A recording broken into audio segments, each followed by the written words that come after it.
sekarang ini banyak sejarah Nusantara yang dibelokkan, bahkan dibelokkan menjadi Arabisasi, Yamanisasi, Hadromisasi. Awas, hati-hati. Entah kuburan pahlawan, entah klaim tentang bendera merah putih, entah klaim tentang inilah itulah, hal yang berhubungan dengan kebesaran bangsa dan negara kita ya, dalam peradaban juga itu banyak yang diklaim-klaim sekarang, di Arabisasi, di Hadromisasi ya, di Yamanisasi. Maka ayo luruskan kembali sejarah, luruskan kembali sejarah. Jadi jangan sampai bangsa Indonesia yang besar, peradabannya sudah tua, lampau lama, dikenal sebagai negeri yang berperadaban tangguh, berperadaban besar. Jangan sampai nanti diklaim Indonesia ini menjadi semuanya menjadi milik Yaman gitu loh. Tokoh ini jadi Yaman ya, tokoh ini jadi Hadromi, tentang bendera merah putih ini dari Hadromi, nanti jangan-jangan, atau dari tokoh Hadromi, jangan-jangan sampai sejarah ini menjadi kita nih seperti dijajah zaman Belanda dulu. Karena para penjajah itu sebetulnya cara untuk menguasai suatu bangsa bagaimana? Maka butakan anak-anak mudanya dari sejarah perjuangan atau sejarah leluhur mereka. Bendera merah putih, siapa yang memberikan instruksi kepada Bung Karno untuk membuat bendera merah putih sebagai bendera Indonesia? Itu adalah fatwa Al-Habib Idrus bin Salim Al-Jufri Palu Al-Khairat. Lambang negara Garuda, siapa yang buat? Al-Habib Asy-Syarif Hamid Al-Gadri dari Pontianak, keluarga baginda Nabi Muhammad. Lagu 17 Agustus Pramuka, lagu syukur, siapa yang buat? Al-Habib Husin Al-Mutahhar dari Semarang, dzurriyyah baginda Nabi Muhammad.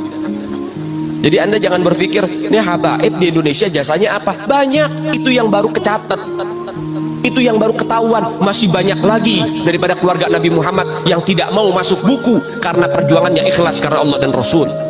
Aulia yang kita kenal di Indonesia ini, mereka itu aulia dari Yaman, Hadramut, terutama Tarim dan sekitarnya. Hampir seluruhnya dari Sayyidina Husain, Faqih Muqaddam, Muhajir Allah Ahmad bin Isa, Sayyidina Husain bin Ali bin Abi Thalib. Memang kebetulan Pulau Jawa Indonesia ini dikatakan bintu Tarim, ini punyanya Aulia Tarim. Seakan-akan Aulia itu punya kaplingan sendiri.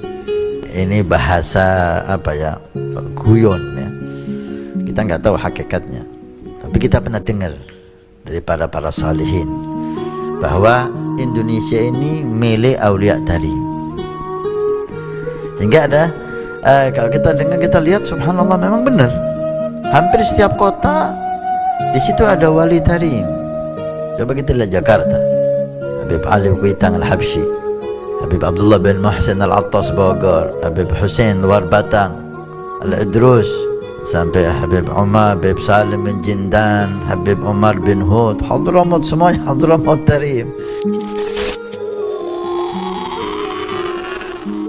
Benarkah bendera merah putih itu konsepnya Habib Ali Kuitang? Yang kedua, benarkah kemerdekaan 17 Agustus itu perintah Habib Ali Kuitang?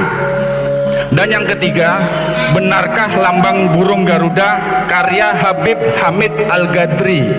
Jadi sementara ini titipan dari beberapa peserta yang sudah pulang, karena mohon maaf moderator, dari masing-masing bagian kita tanyakan. Silakan Prof, terima kasih, mohon maaf. Assalamualaikum warahmatullahi wabarakatuh. Monggo Profesor, langsung. Iya, pertanyaan itu sebenarnya pertanyaan yang sederhana jawabnya. Jadi ketika itu diperlukan lambang negara, lalu dibentuk panitia. Panitianya, ketuanya Ki Hajar Dewantara. Lalu anggota panitianya ada Yamin, ada Sultan Hamid. Nah, lalu ada 2 dari sekian banyak bahan yang masuk, 2 yang diterima, Sultan Hamid sama Yamin. Tapi kemudian setelah dilihat bahwa Yamin sedikit ada kecenderungan ke Jepangan, maka kemudian diterima Sultan Hamid. Tetapi ada tetapinya, diterima, tetapi begitu Bung Karno melihat, maka dia melihat berbagai hal yang kurang tepat. Maka dia panggil seorang seniman namanya Dullah. Lalu dia katakan, Dullah, perbaiki itu. Maka diperbaiki. Jadi yang kita lihat sekarang itu bukan asli dari Sultan Hamid, tetapi itu adalah perbaikan dari kehendak Presiden Soekarno yang ditugaskan kepada seorang seniman yang bernama Dullah. Faktanya seperti itu. Itu yang pertama. Yang kedua, saya menolak Sultan Hamid sebagai pahlawan nasional karena pada tahun 1947 pangkatnya dinaikkan dari kolonel menjadi mayor jenderal di negeri Belanda. Pada tahun itu kita diburu-buru oleh Belanda, ditembakin dan sebagainya. Dia tidur di negeri Belanda. Terima kasih, itu jawaban saya. Bendera merah putih? Ya, yang bendera, kenapa benderanya? Wah. Lambang burung Garuda, bendera merah putih konsep Habib Alikwitan. Nggak benar. Jadi jangan begini, jangan menggunakan sesuatu yang penting bagi negeri kita hanya untuk kepentingan diri kita dan kelompok kita. Terima kasih. Yang ini Prof, izin, benarkah kemerdekaan 17 Agustus itu perintah Habib Alikwitan? Apakah kemerdekaan 17 Agustus? Nggak ada itu. Itu justru antara tanggal 15 sampai tanggal 16 terjadi persoalan di antara pemimpin kita. Itu menyebabkan maka pada tanggal 17 Agustus kemerdekaan itu diadakan.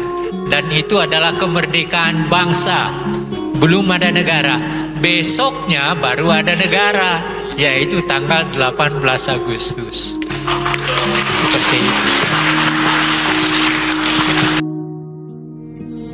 Ayem rumangsa